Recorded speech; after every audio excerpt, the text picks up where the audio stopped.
Welcome to the Slop Farm. Enjoy the video. In this video, I will show you how to make sushi the easy way. First, let's prepare the foundation, perfect sushi rice. Begin by washing 2 cups of sushi rice until the water is clear, then cook it with 2 1/4 cups of water. Once cooked, gently fold in a mixture of rice vinegar, a tablespoon of sugar, and a teaspoon of salt. This seasoned rice is crucial for authentic flavor and texture. Now let's get to the fun part, assembling your rolls. Place a sheet of nori, shiny side down, on your bamboo rolling mat. Gently spread a thin, even layer of your perfectly seasoned sushi rice over about 2/3 of the nori, leaving a 1-inch strip at the top.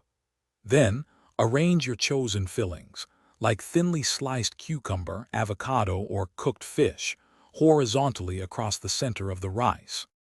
Rolling might seem tricky, but it's simple with a bamboo mat.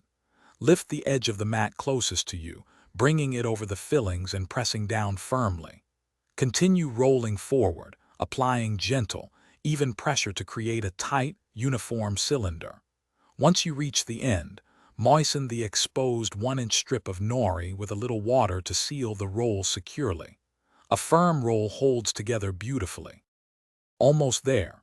Now for the final step, slicing your masterpiece.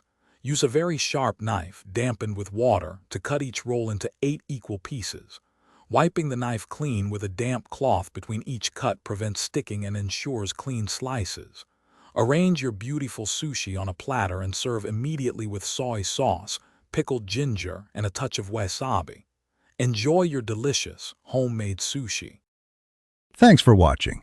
Consider subscribing if we helped you today.